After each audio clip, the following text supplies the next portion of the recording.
in Washington State. The Little Minister by J. M. Barrie. Chapter 23. Contains a birth, which is sufficient for one chapter. "The kirk bell will soon be ringing," Nanny said on the following morning, as she placed herself carefully on a stool, one hand holding her Bible, and the other wandering complacently over her aged merino gown. "Ay, lassie, though you're only an Egyptian, I would I time you with me to hear Mr. Duthie, but it's speiring ower muckle o' a woman to expect her to gang to the kirk in her ilka day claes." The babby of yesterday would have laughed at this. The new babby sighed. "I wonder you don't go to Mr. Dishart's church now, Nanny," she said gently. "I am sure you prefer him." Babbie," exclaimed Nanny with spirit. "May I never be so far left to myself as to change my kirk just because I like another minister better. It's easy seen, lassie, that you ken little o' religious questions." "Very little," Babbie admitted sadly. "But dinna be so waeful about it," the old woman continued kindly, "for that's no nane like you. Ay, and if you see muckle mair o' Mr. Dishart, he'll soon cure your ignorance." "I shall not see much more of him," Babbie answered, with averted head. "The like o' you couldna expect it," Nanny said simply, whereupon Babbie went to the window.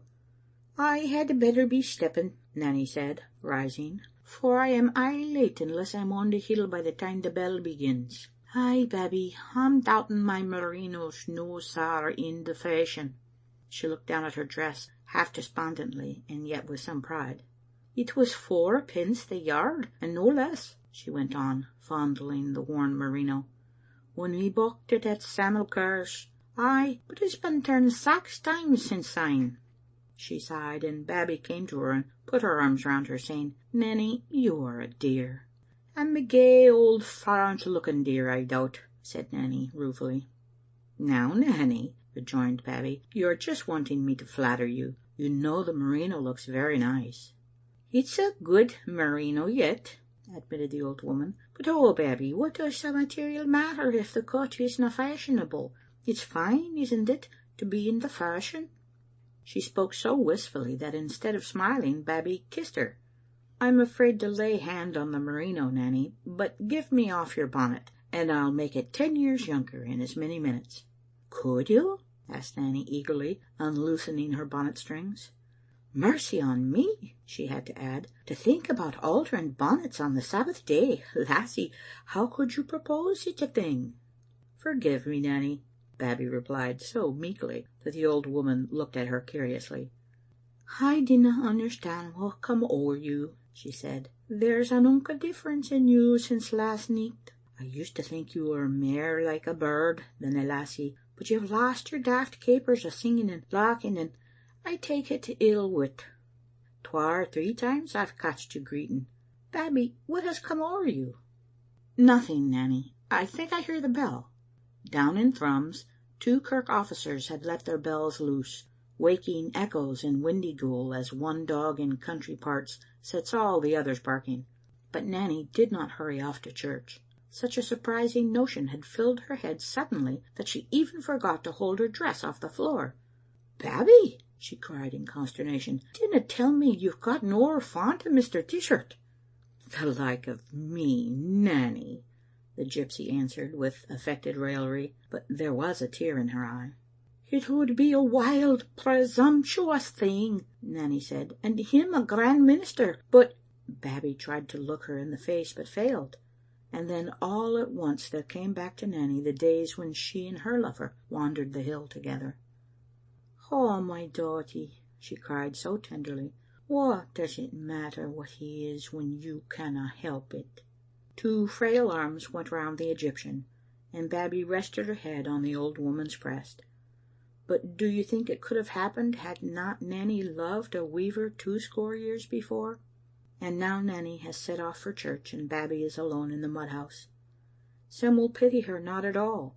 This girl was a dozen women in the hour, and all made of impulses that would scarce stand still to be photographed. To attempt to picture her at any time until now would have been like chasing a spirit that changes to something else as your arms clasp it. Yet she has always seemed a pathetic little figure to me. If I understand Babbie at all, it is, I think, because I loved Margaret, the only woman I have ever known well, and one whose nature was not, like the Egyptians, complex, but most simple, as if God had told her only to be good.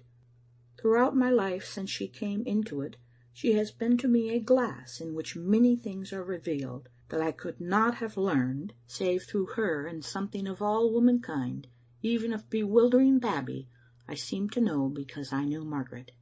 No woman is so bad but we may rejoice when her heart thrills to love, for then God has her by the hand. There is no love but this. She may dream of what love is, but it is only of a sudden that she knows. Babbie, who was without a guide from her baby days, had dreamed but little of it, hearing its name given to another thing. She had been born wild and known no home. No one had touched her heart except to strike it. She had been educated, but never tamed. Her life had been thrown strangely among those who were great in the world's possessions, but she was not one of them. Her soul was in such darkness that she had never seen it. She would have danced away cynically from the belief that there is such a thing, and now all at once she had passed from disbelief to knowledge. Is not love God's doing? To Gavin he had given something of himself, and the moment she saw it the flash lit her own soul. It was but little of his master that was in Gavin, but far smaller things have changed the current of human lives. The spider's thread that strikes your brow on a country road may do that. Yet this I will say, though I have no wish to cast the little minister on my pages larger than he was, that he had some heroic hours and thrums, of which one was when Babbie learned to love him. Until the moment when he kissed her, she had only conceived him a quaint fellow whose life was a string of Sundays. But behold what she saw in him now. Evidently, to his noble mind, her mystery was only some misfortune, not of her making, and his was to be part of the leading her away from it into the happiness of the open life. He did not doubt her, for he loved, and to doubt is to dip love in the mire. She had been given to him by God, and he was so rich in her possession that the responsibility attached to the gift was not grievous. She was his, and no mortal man could part them. Those who looked askance at her were looking askance at him. Insofar as she was wayward and wild, he was those things.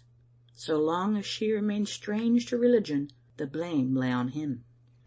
All this Babbie read in the Gavin of the past night, and to her it was the book of love. What things she had known, said, and done in that holy name! How shamefully have we all besmirched it! She had only known it as the most selfish of the passions, a brittle image that men consulted because it could only answer in the words they gave it to say.